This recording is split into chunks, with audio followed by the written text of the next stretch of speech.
જો મિત્રો આપણે ગયા વખતે 11મા ધોરણના 12મા ધોરણના ત્રીજા પ્રકરણમાં માનવ પ્રજનન એમાં અંડકોષના પ્રકાર જોયા હતા. જર્દીના વિતરણના આધારે, જર્દીના જથ્થાના આધારે અને અંડકોષની ફરતે રહેલા કવચને આધારે સકોષ અને અકોષ અંડકોષ, કવચ સહિતનું કવચ વગરનું ઈંડું. તમને ખ્યાલ આવે પક્ષીઓમાં સરીસૃપમાં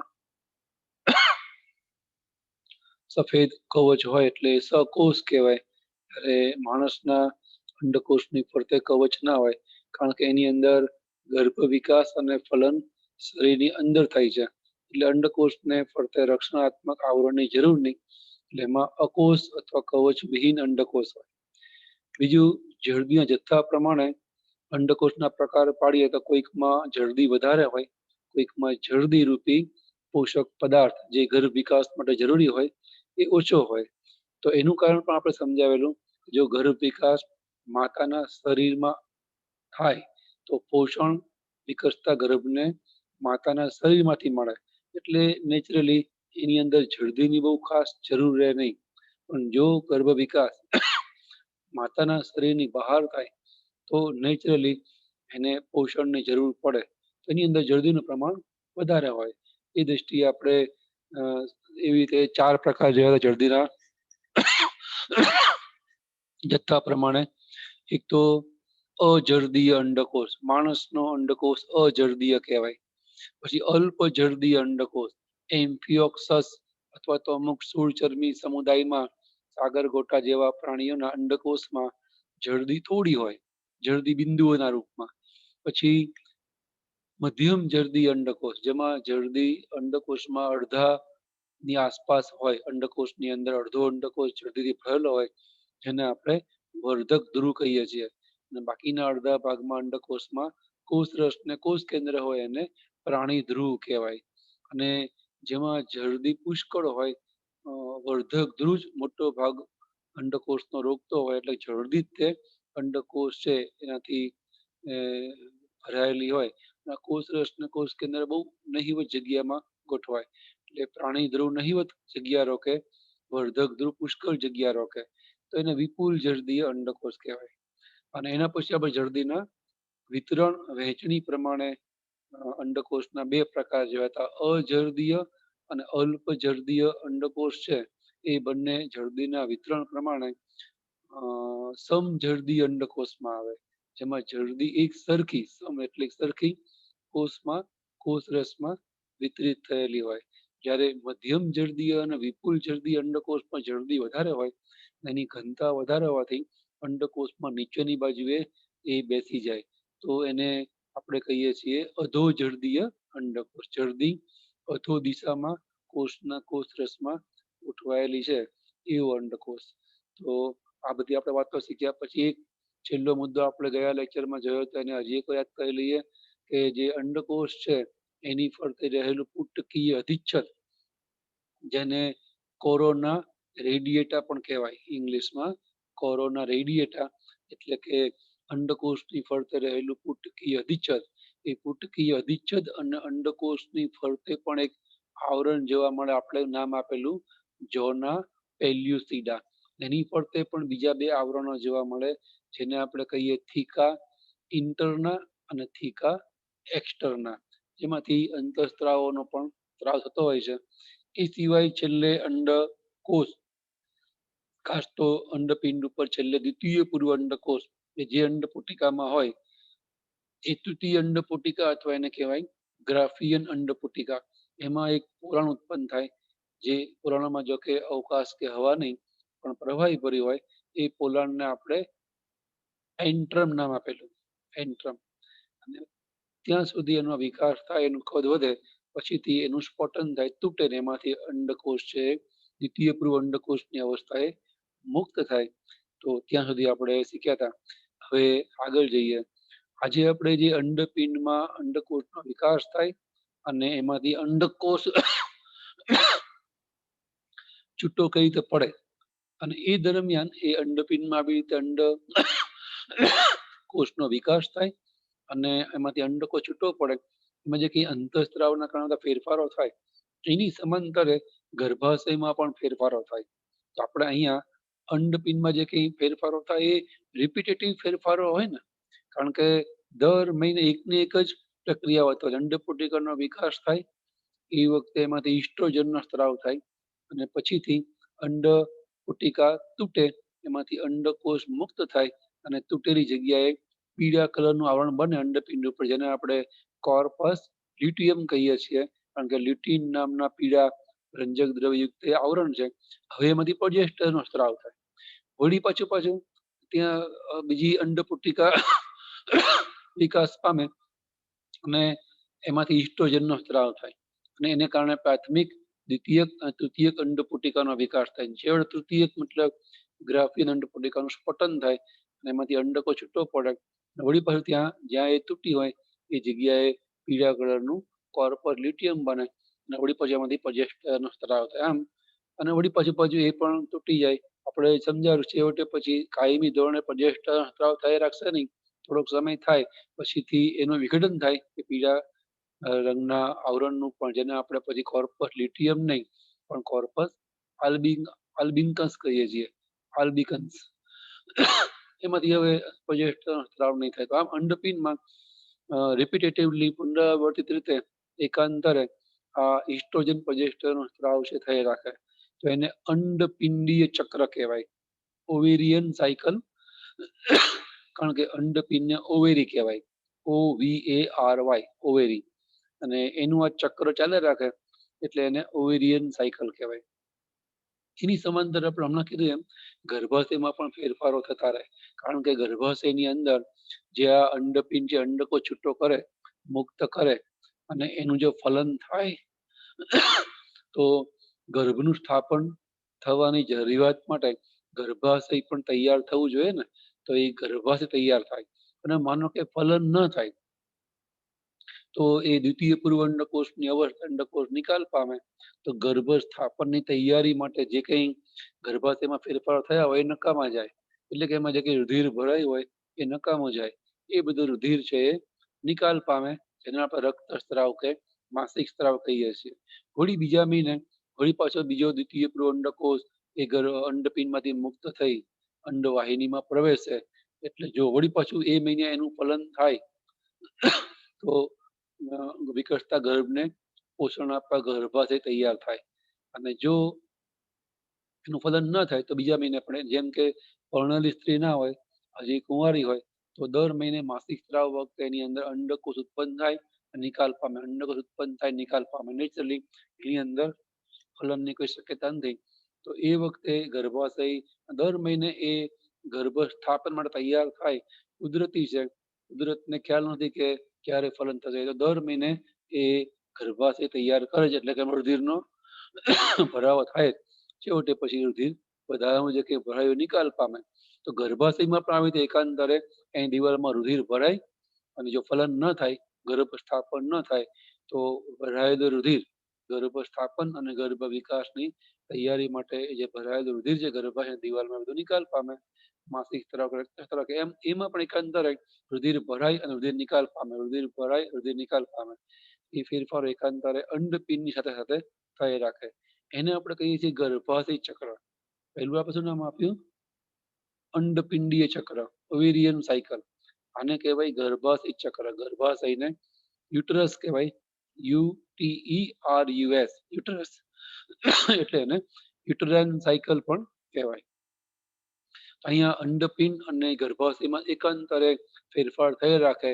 પ્રથમ ફેરફાર 12, 13, 14 વર્ષની ઉંમર શરૂ થાય, જેને આપણે પ્રથમ રજો દર્શન કહીએ છીએ અથવા મિનાર કહેવાય. ને અમુક વર્ષ પછી 45-50 વર્ષની આસપાસ એ બંધ થાય. અંડપિંડીય ચક્ર અને ગર્ભાશય ચક્ર, જેને આપણે મેનોપોઝ કહીએ છીએ, રક્તસ્રાવ કે રજો દર્શન અટકી જાય. પણ આ બધી પ્રક્રિયાઓ છે ને એ અંતઃસ્ત્રાવો દ્વારા નિયંત્રિત હોય. એમાંથી આપણે બે અંતઃસ્ત્રાવો એ અંડપિંડમાંથી ઉત્પન્ન થાય એ આપણે બોલી ગયા કે ઇસ્ટ્રોજન અને પ્રોજેસ્ટેરોન. એ અંડપિંડ ઉપરથી ઉત્પન્ન થાય, જે આ અંડપિંડની અંદર અંડકોષ વિકાસનું અને અંડકોષના પતનનું કામ કરે. પતન મતલબ અંડપિંડમાંથી અંડકોષને મુક્ત કરવાનું કામ કરે. એ સિવાય ગર્ભાશયના અને અંડપિંડના ફેરફારો જે છે, ગર્ભાશય ચક્ર અને અંડપિંડીય ચક્ર. એના માટે નિયંત્રણ કરતા બીજા બે અંતઃસ્ત્રાવો પણ છે, એ પણ આપણે અગાઉ 11મા ધોરણમાં જોયા જ છે.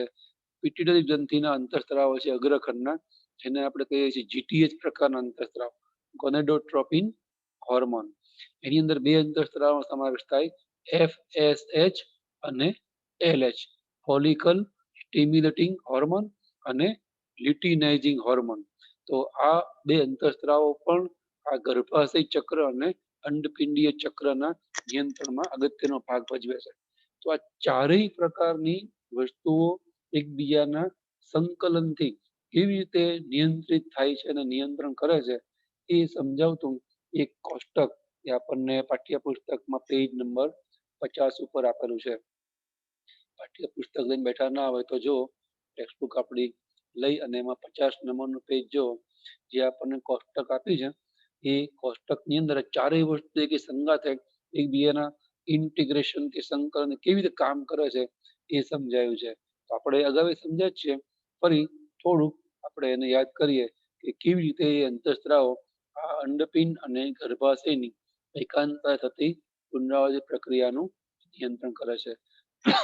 ચોપડીમાં આપણને આપી છે ઋતુચક્રનું નિયમન, એટલે એમાં અંડપિંડીય ચક્ર પણ આવી જાય અને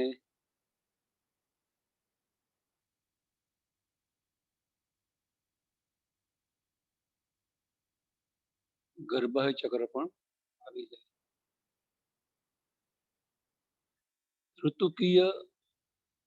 ઋતુચક્રની આ આપણે કહીએ છીએ માસિક ઋતુચક્ર. ઋતુચક્રનું નિયમન.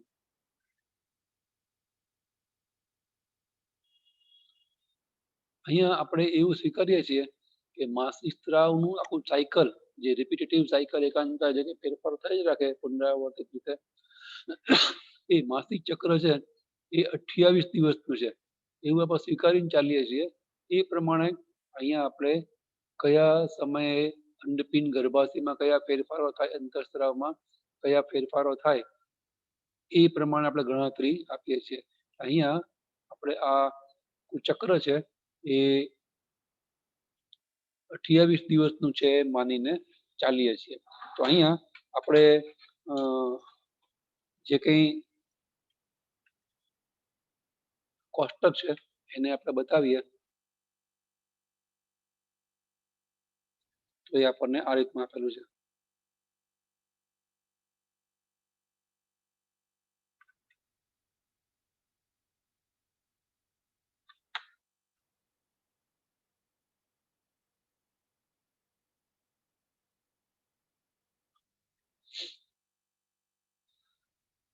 જો આ જે ધરી છે એ ધરી, એની ઉપર આપણને દિવસો આપેલા છે અને આપણે હમણાં કીધું એમ 28 દિવસોનું આખું ચક્ર છે એમ માની અને આપણે ચાલીએ છીએ.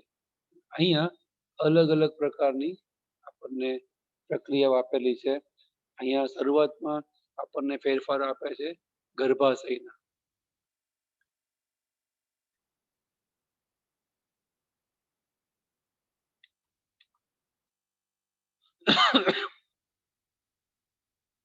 એટલે કે ગર્ભાશય ચક્ર આપણને આપ્યું છે. અહીંયા ગર્ભાશય ઘટનાઓ એવું લખ્યું છે બુકની અંદર, હું ગર્ભાશય ચક્ર એવું લખું છું. એના પછી ઉપર આપણને આપ્યું છે કે અંડપિંડની અંદર કયા કયા ફેરફારો થાય. તો એ હું અહીંયા લખું છું અંડપિંડીય ચક્રના રૂપમાં. અંડપિંડીય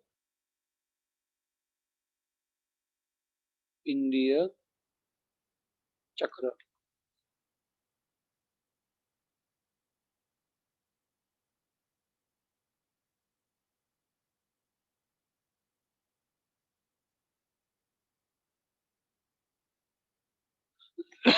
એની વચ્ચે આપણને આપે છે અંડપિંડના અંતઃસ્ત્રાવો. એમાં જે કઈ ફેરફારો થાય એ અંડપિંડના અંતઃસ્ત્રાવ. અંડપિંડના અંતઃસ્ત્રાવ આપણને ખ્યાલ છે કયા બે છે, એક તો ઇસ્ટ્રોજન અને બીજું પ્રોજેસ્ટેરોન. અને એની ઉપર ટોચ ઉપર સૌથી આપણને આપ્યું છે પિટ્યુટરીના અંતઃસ્ત્રાવો, એ પણ આપણે હમણાં બોલ્યા, FSH અને LH એ અગ્ર પિટ્યુટરી ગ્રંથિના અંતઃસ્ત્રાવો છે, GTH પ્રકારના, જેમાં FSH અને LH નો સમાવેશ થાય. તો જેમ જેમ 1 થી 28 દિવસની અંદર સમય જતો જાય, 1, 2, 3, 4 દિવસો, એમ એમ આ બધામાં શું ફેરફારો થાય એ આપણને આપે છે. અહીંયા આપણે દિવસો, આપણે બુકમાં જેમ દિવસો આપ્યા એ દિવસો લખતા નથી. આપણે 1 થી 28 દિવસમાં આ મિડલ ડે 14મો દિવસ અને આ 28મો દિવસ, અને વળી પાછું અહીંથી એ જે આપણે અહીંયા આપેલું હોય ને એ પ્રમાણે પહેલા દિવસનો રિપીટ થયા રાખશે. બરાબર, આપણે અહીંયા આટલું બતાવે છે, બાકીના વચના દિવસો બતાવતા નથી. તો સૌથી પહેલા ગર્ભાશયમાં જે કંઈ ફેરફારો થાય એ આપણે બતાવીએ. તો ગર્ભાશયની અંદર આપણને જે કંઈ ફેરફારો છે એ આ રીતના આપેલા છે. આ રીતે જો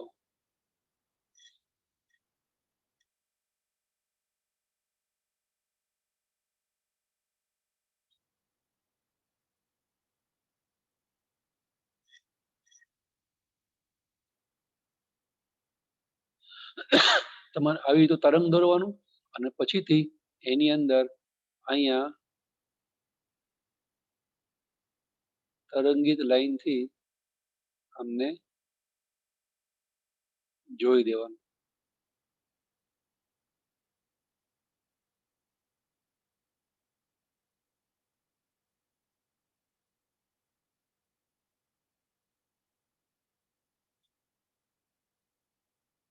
ગર્ભાશયની દિવાલમાં થતા બધા દિવસો પ્રમાણેના ફેરફારો છે, અને એમાં આપણે જાણીએ છીએ એમ જે શરૂઆતના 1 થી 5 દિવસ છે,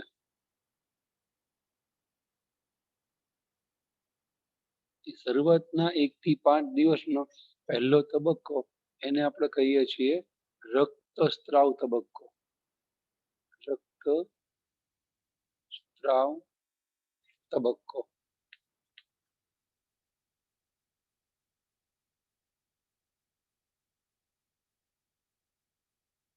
રક્તસ્ત્રાવ તબક્કો છે એની અંદર ખાસ તો બધા અંતઃસ્ત્રાવનું પ્રમાણ ઘટે, એટલે જે ગર્ભ સ્થાપન તૈયારી માટે ગર્ભાશયમાં રુધિર ભરાયું હોય એ રુધિર છે એનો નિકાલ થાય. ખાસ તો FSH, LH, ઇસ્ટ્રોજન, પ્રોજેસ્ટરનું પ્રમાણ ઘટે. એની સામે ગર્ભાશયની દિવાલમાંથી પ્રોસ્ટાગ્લાન્ડિનનો સ્ત્રાવ થાય, અને પ્રોસ્ટાગ્લાન્ડિનને કારણે ગર્ભાશયમાં સંકોચન પ્રેરાય. એને લઈ અને જે કંઈ સૌથી અંદરનું સ્તર, જેને આપણે નામ આપેલું એન્ડોમેટ્રિયમ, એ એન્ડોમેટ્રિયમ છે એ સંકોચાવા તેમાં રુધિરનો જે ભરાવો થયો હોય એ નિકાલ પામે, એટલે કે રક્તસ્ત્રાવ શરૂ થાય. એ શરૂઆતના 4-5 દિવસ ચાલે. તો આપણે 1 થી 5 દિવસ અહીંયા રક્તસ્ત્રાવ તબક્કો એવું લખીએ, એટલે અહીંયા આપણે થોડું રુધિર છે એ સ્ત્રાવ પામે બતાવવા માટે અહીંયા આપણે આવી રીતે રુધિરનો ભાગ બતાવવા લાલ ભાગ છે બતાવીએ છીએ. બરાબર, અને માસિક સ્ત્રાવ કહેવાય, કે આને આપણે રજો દર્શન પણ કહીએ છીએ. રજો દર્શન અથવા તો માસિક સ્ત્રાવ એવું આપણી બુકમાં લખેલું છે, પણ તમને ખ્યાલ આવે એવું છે. તો આ રીતે અંતઃસ્ત્રાવનું પ્રમાણ ઘટતા અને પ્રોસ્ટાગ્લાન્ડિનનું પ્રમાણ વધતા એન્ડોમેટ્રિયમ છે એની અંદર રહેલા રુધિરનો નિકાલ થાય, એટલે એ તબક્કો સ્ત્રાવી તબક્કો પણ કહેવાય. રક્તસ્ત્રાવ તબક્કો, અથવા ટૂંકમાં કહેવું હોય તો એને સ્ત્રાવી તબક્કો પણ આપણે કહીએ છીએ. સ્ત્રાવી તબક્કો, કારણ કે એમાં રક્તનો સ્ત્રાવ થાય. હવે એના પછી તમે જો ધીમે ધીમે 14મા દિવસ તરફ જેમ જેમ આગળ વધે સમય, એમ 14મા દિવસે અંડકોષ મુક્ત થાય. એટલે હવે વળી પાછું એનું ફલન થઈ અને ગર્ભ સ્થાપન માટેની શક્યતા વધે. તમે જો 14 થી લગભગ 28 દિવસ સુધીમાં તો ગર્ભાશય એકદમ રુધિરના ભરાવાથી માસલ દળદાર થઈ જાય, એટલે કે જાડું થઈ જાય, કારણ કે એની અંદર રુધિરનો ભરાવો થાય, એટલે કે ગર્ભ સ્થાપન અને વિકાસ માટેની તૈયારી કરે છે. અને ફરી 25-27 દિવસ સુધીમાં જો ગર્ભ સ્થાપન ન થાય, વળી પાછું અહીંયા આપણે બતાવ્યું છે પ્રમાણે જે કંઈ ગર્ભાશયની દિવાલ પાછી પાતળી બને, એટલે કે પહેલા દિવસનો મતલબ પછી આવું થઈ જાય, વળી એનો રુધિર જે ભરાવો થયો નિકાલ થાય અને રક્તસ્રાવ શરૂ થાય, એટલે વળી પછી 28 દિવસથી પછીના દિવસોમાં જે આ પહેલા દિવસથી આપણે વાત કરી હતી એવું પાછું રક્તસ્રાવ એટલે કે માસિક સ્રાવ શરૂ થાય. 28 દિવસે જો ફલન ન થાય તો માસિક સ્રાવ થાય, તો આને કહેવાય રક્તસ્રાવ કે સ્રાવી તબક્કો. 14મા દિવસે અંડકોષપાત થાય અને ગર્ભાશય દિવાલ છે એનો વિકાસ ધીમે ધીમે શરૂ થાય, તો એ વખતે અંડકોષપાત થાય છે, એટલે આપણે એને કહીએ છીએ ઉટકીય તબક્કો. આ જે તબક્કો છે એને આપણે કહીએ છીએ ઉટકીય તબક્કો.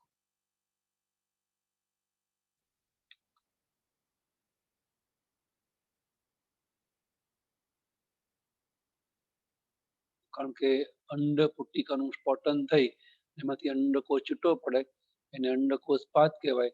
તો અંડકોષપાતનો તબક્કો એ જો 28 દિવસ ચક્ર હોય તો 14મા દિવસે, 30 દિવસનો હોય તો 15મા દિવસે, 20 દિવસનો 10મા દિવસે, ટૂંકમાં અડધા માસિક ચક્રના કુલ દિવસ પૈકીના અડધા દિવસે અંડકોષ મુક્ત થાય એ વખતે ગર્ભાશયની દિવાલની આ સ્થિતિ હોય. અને એના પછી આપણે સમજાવેલું કે ધીમે ધીમે હવે અંડપિંડમાંથી અંડકોષ મુક્ત થાય 14મા દિવસે.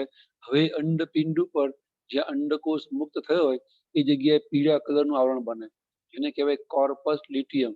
અને કોર્પસ લ્યુટિયમ માંથી પ્રોજેસ્ટેરોન નામના અંતઃસ્ત્રાવનો સ્ત્રાવ થાય, અને એ પ્રોજેસ્ટેરોન જ આ ગર્ભાશયની અંદર ગર્ભ સ્થાપનની તૈયારી કરે, એટલે કે ગર્ભાશયની દિવાલના અંદરના પડે એન્ડોમેટ્રિયમ રુધિરનો ભરાવો થાય એ વ્યવસ્થા કરે. તો એનું કારણ શું છે? પ્રોજેસ્ટેરોન છે. પ્રોજેસ્ટેરોન ઉત્પન્ન થવાનું કારણ શું છે? જે કોર્પસ લ્યુટિયમ બન્યું એ છે. તો આજે કઈ ફેરફારો છે અહીંયા ગર્ભાશયની દિવાલ છે એ વિકસિત થાય છે, એનું કારણ એ કોર્પસ લ્યુટિયમ માંથી સ્ત્રાવતો પ્રોજેસ્ટેરોન નામનો અંતઃસ્ત્રાવ છે, એટલે આપણે એને કહીએ છીએ લ્યુટિયલ તબક્કો. તબક્કો જે ત્રીજો છે એને આપણે કહીએ છીએ લ્યુટિયલ તબક્કો.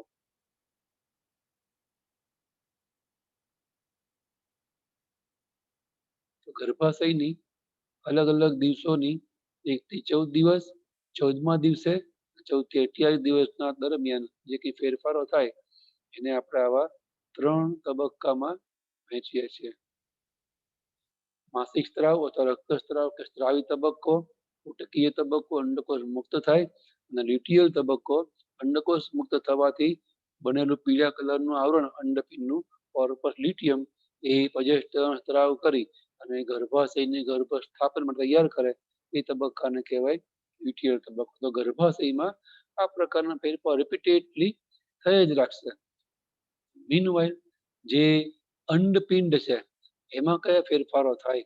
તો અહીંયા આપણને આપેલ શરૂઆતમાં 1 થી 14 દિવસ દરમિયાન ધીમે ધીમે અંડપિંડ ઉપર અંડપુટિકા તૈયાર થાય, એટલે કે એની અંદર ધીમે ધીમે જે અંડ પિંડ ઉપર અંડપુટિકા શરૂઆતમાં નાની હોય, પછી એ ધીમે ધીમે મોટી બને. પ્રાથમિક પૂર્વ અંડપુટિકા, દ્વિતીયક અંડપુટિકા અને એના પછી તૃતીયક અંડપુટિકા, એટલે કે એની અંદર હવે પોલાણ પણ ઉત્પન્ન થાય. અને તૃતીયક અંડપુટિકાને આપણે ગ્રાફિયન અંડપુટિકા પણ કહીએ છીએ. 14મા દિવસે એ અંડપુટિકા છે એનું સ્ફોટન થાય અને એમાંથી જે અંડકોષ છે એ મુક્ત થાય, દ્વિતીય પૂર્વ અંડકોષની અવસ્થા. એના પછી અંડપિંડ ઉપર પીળા કલરનું આવરણ બને, એને આપણે અનિત આકારનું આવરણ બને, એને આપણે કહીએ છીએ કોર્પસ લ્યુટિયમ. અને એમાંથી પ્રોજેસ્ટેરોનનો સ્ત્રાવ થાય. પણ જો ફલન ન થાય તો પછી એ છે ધીમે ધીમે નાશ પામે. આને કહેવાય કોર્પસ લ્યુટિયમ. અને એમાંથી પ્રોજેસ્ટેરોનનો સ્ત્રાવ થાય, પણ જો ફલન ન થાય તો આ કોર્પસ લ્યુટિયમ છે એનો ધીમે ધીમે વિઘટન થઈ નાશ થાય તો આપણે એને કહીએ છીએ corpus albicans. Corpus corpus albicans albicans corpus albicans corpus albicans. તો આ પણ ફેરફારો એક પછી વારાફરતી થઈ જ રાખે. વળી પછી અંડપિંડના એ જગ્યાએ પ્રાથમિક અંડપુટિકા, દ્વિતીયક અંડપુટિકા, તૃતીયક અંડપુટિકા એટલે ગ્રાફિયન અંડપુટિકા એનો પતન થાય અને વળી પાછું એમાં કોર્પસ લ્યુટિયમ બને, એનું વિઘટન થાય. બધી જગ્યાએ એકની જગ્યાએ શું થાય, અંડપિંડમાં અલગ અલગ જગ્યાએ આપણે અગાઉ વાત કરી હતી એમ એમાં 200, 300, 400 જેટલી અંડપુટિકાઓ આદિ અંડકોષના રૂપમાં જોવા મળે. તો અંડપિંડમાં આ ફેરફાર સતત થઈ જ રાખે. આને કહેવાય અંડપિંડીય ચક્ર. તમને આ સમજાય એ ભાષામાં હું સમજાવી રહ્યો છું. હવે આપણે અંતઃસ્ત્રાવની વાત કરીએ તો જે અંતઃસ્ત્રાવો છે એ અંતઃસ્ત્રાવો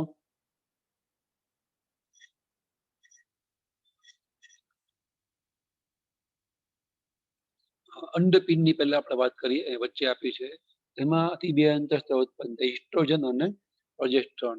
અહીંયા આપણે 14મા દિવસની વાત કરીએ તો 14મા દિવસે એ વચ્ચેનો દિવસ કહેવાય. 14મો દિવસ ત્યાંથી આપણે શરૂ કરીએ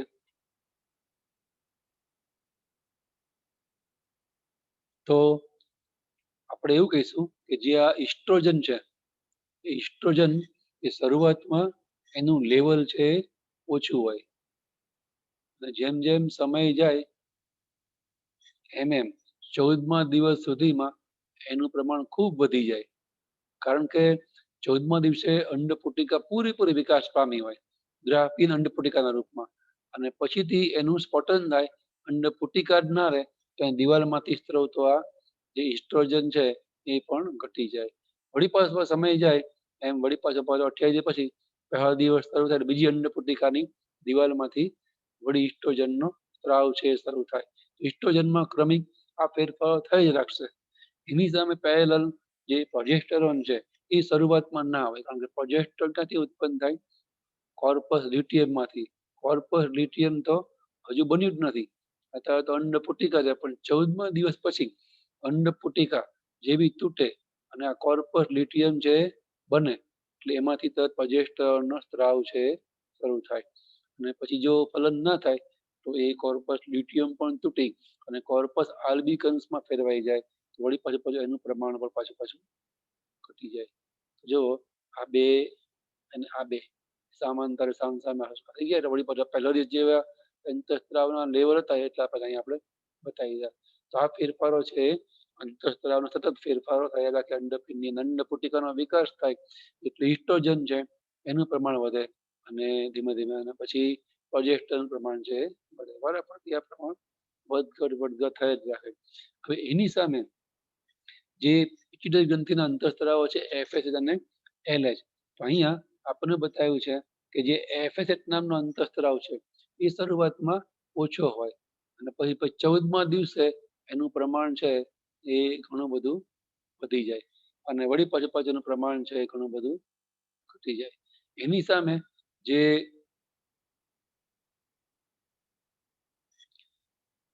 LH નામનો અંતઃસ્ત્રાવ છે એનું પ્રમાણ પણ શરૂઆતમાં ઓછું હોય, પણ જેમ જેમ સમય જાય 14મો દિવસ આવે તો LH પ્રમાણ વધે અને વળી પાછું એનું પ્રમાણ પણ પાછું ઘટતું જાય અને પાછું વધતું થઈ જાય. એટલે આ બે જે લેવલ છે એ લેવલ પહેલા દિવસમાં હતા એવા પાછા થઈ ગયા. 28 દિવસ પછી વળી પાછા બેના લેવલ કે પ્રમાણ સ્તર શરીરમાં થઈ ગયા હતા. એટલા અહીંયા આપણને યાદ રહેવું જોઈએ કે આ જે છે એ LH નામનો અંતઃસ્ત્રાવ આપણે બતાવીએ છીએ અને આ જે છે એ આપણે બતાવીએ છીએ ઇસ્ટ્રોજન નામનો અંતઃસ્ત્રાવ. એની સામે જે લાલ કલરનો ગ્રાફ આપણે બતાવ્યો છે એ નીચેની બાજુ અંડપિંડની વાત કરો તો પ્રોજેસ્ટેરોન નામનો અંતઃસ્ત્રાવ છે, એમાં ભૂલ થવી જોઈએ નહીં. આપણને ખ્યાલ આવે કે આ કોર્પસ લ્યુટિયમને કારણે આ લેવલ વધ્યું એટલે પ્રોજેસ્ટેરોન જ હોય. કોર્પસ લ્યુટિયમમાંથી ત્યાં પ્રોજેસ્ટેરોન નામનો અંતઃસ્ત્રાવ છે એનો સ્ત્રાવ થાય છે અને પિટ્યુટરીનો બીજો અંતઃસ્ત્રાવ છે FSH. તો આ રીતે સતત પિત્તનળીના અંતઃસ્ત્રાવ, અન્નપિંડના અંતઃસ્ત્રાવમાં ફેરફાર થયા રાખે. એની સામે અંડપિંડમાં અને ગર્ભાશયમાં પણ ફેરફાર થયા રાખે. તો આપણે ખાસ તો જે પાઠ્ય પુસ્તક છે એના આ ઋતુચક્રના નિયમનને લગતા જે કંઈ અંડપિંડ અને ગર્ભાશયના અને અંતઃસ્ત્રાવના ફેરફારો થાય અને પાઠ્ય પુસ્તકના આધારે સમજવા પ્રયત્ન કરો. તમને ગયા કરતા વધારે દિમાગમાં લોજિક, તર્ક અથવા તો આ થિયરી બેઠી હશે એવું માનું છું. તમે પણ એકવાર આ દોરી અને સમજવા પ્રયત્ન કરો. જ્યાં સુધી તમારા દિમાગમાં એકવાર દોરી અને આ લોજિક બેસશે નહીં ત્યાં સુધી તમને સમજાશે નહીં. અત્યારે તમારી સામે બુક અને આ સ્ક્રીન છે, તમને એમ થાય કે આમાં શું, પણ તમે મોઢે દોડશો તો ખબર પડશે. લીટાઓ યાદ જ નહીં આવે. જે કંઈ સ્તરો છે અંતઃસ્ત્રાવોને કેવી રીતે બતાવવાના એ તમને યાદ નહીં આવે. પરીક્ષા વખતે તમારી સામે સ્ક્રીન કે ચોપડી નહીં હોય, તમારા જો તમે પોતે જ તમારું મગજ હશે, તમે એકલા તમારા મગજથી કંઈ પણ જોયા વગર કરી શકો. થિયરીને ચોપડા ઉપર ચોપડીમાં લખી શકો, યાદ કરી શકો, એ જ સાચું. તમારી જોડે પરીક્ષા થઈ જવાનું છે, તમે કંઈક આવું કરશો ને તમને આત્મવિશ્વાસ આવી જશે કે ના મને હવે આવડી ગયું, મને આવડે છે. એકવાર દોરી પેન્સિલ રફ પર તમે જોઈ જુઓ, સ્ક્રીન જોડે કે આ બુક જોડે મેળવી જુઓ, જો સાચું હોય તો એનો મતલબ તમને એ સમજાઈ ગયું છે ને યાદ પણ થઈ ગયું છે. પછી ભલે 2 મહિના ભૂલાઈ જાય, પણ એકવાર તમે નજર કરો ને તો તમને યાદ આવી જ જાય. પછી તમારે લાંબન ગોખવું નહીં, પણ આપણને ટાઈમે છે એટલો જ મળશે. દરેક પરીક્ષાના પેપર પહેલા 1 રજા મળતી હોય છે, તો આપણને 1 રજામાં આખી ચોપડી છે એ જોવાની, તો એ વખતે વાંચવાની, ગોખવાની કે સમજવાની આપણી પાસે કોઈ સમયની ગુંજાઈશ જ ના હોય. આપણે સમજાય વાંચ્યું યાદ કરેલું હોય એને ફક્ત રિકોલ કરવાનું, પુનઃ યાદ કરવાનું જ આપણી પાસે ટાઈમ ટેબલ હોય એક દિવસનું. તો એવી તમે એકવાર ભલે તમે સરસ તૈયાર કરીને કદાચ ભૂલી જાઓ, ચિંતા નહીં, એ તમને ઝડપથી પછી યાદ આવી જાય. અહીંયા આપણે આ ઋતુચક્રના નિયમનની વાત છે એ પૂરી કરીએ છીએ. આના પછી હવે એક મુદ્દો આવશે ફલનનો. માનવીમાં ફલન, એ હવે આપણે નેક્સ્ટ ટાઈમ જોઈશું. માણસની અંદર જે ફલન ક્રિયા થાય છે એ ફલન ક્રિયા અંડ વાહિનીમાં થાય છે, એટલે કે માદા કે માતાના શરીરની અંદર થાય છે, એટલે એને આપણે અંતઃફલન કહીએ છીએ. એના પછી ઇવન ગર્ભ વિકાસ પણ માણસમાં તો શરીરમાં જ થાય છે, ગર્ભાશયમાં, એટલે એને અંતઃ ગર્ભ વિકાસ કહેવાય. અને વળી જન્મે ત્યારે બાળક જન્મે છે એટલે કે માતા પિતા પિતૃ પેઢી જેવા જ બચ્ચા જન્મે છે એટલે એને સીધો ગર્ભ વિકાસ પણ કહેવાય. આપણે અગાઉ 11માં પ્રાણી સૃષ્ટિમાં શીખ્યા છીએ, કેટલાક પ્રાણીઓ છે એના અંદર ઈંડામાંથી ડિંભ બહાર આવે, જેમ કે પતંગિયું, એના ઈંડામાંથી પતંગિયું બહાર નથી આવતું પણ ઈયળ બહાર આવે છે, એને આપણે ડિંભ કહીએ, લાર્વા કહીએ. અને મચ્છરના ઈંડામાંથી પણ ઈયળ બહાર આવે, પોરા જેને આપણે કહીએ, મચ્છરના પોરા, પાણીમાં કાળી કાળી ઈયળ જેવું તરતું હોય, તો એ મચ્છર જ છે, પણ એ ડિંભ કે લાર્વા કહેવાય. પછીથી એમાં ફેરફારો થાય અને પાંખો ફૂટે ધીમે ધીમે અને એ ઉડે, એ એના પિતૃ પેઢી જેવું પછી બને, એ રૂપાંતરણની ક્રિયા કહેવાય. પણ પહેલા તો એમાંથી પતંગિયું કે એના માતા પિતા જેવું બચ્ચું બહાર ના આવે. માણસમાં એવું નથી, માણસમાં બચ્ચું જન્મે એમના માતા પિતા જેવું હોય એટલે એને સીધો ગર્ભ વિકાસ કહેવાય. પેલો છે એ સીધો ગર્ભ વિકાસ ના કહેવાય, અને પરોક્ષ ગર્ભ વિકાસ કહેવાય. આપણે સીધો કે પ્રત્યક્ષ ગર્ભ વિકાસ કહેવાય. આવી રીતે માનવીની અંદર અંતઃફલન, અંતઃ ગર્ભ વિકાસ અને પ્રત્યક્ષ ગર્ભ વિકાસ જોવા મળે છે. તો એ બધી વાતો છે આપણે નેક્સ્ટ ટાઈમ કરશું. અહીંયા અટકીએ છીએ. ફલન અને ગર્ભ સ્થાપન એ આપણે આ વખતે જોઈએ છીએ. અત્યારે આટલી વિગતો જે કે તમને કદાચ કંઈ નવી લાગી હોય તમે નોટબુકમાં નોંધી લો. નેક્સ્ટ ટાઈમ આગળની વાતો છે કરશું. અહીંયા આપણે અટકીએ છીએ.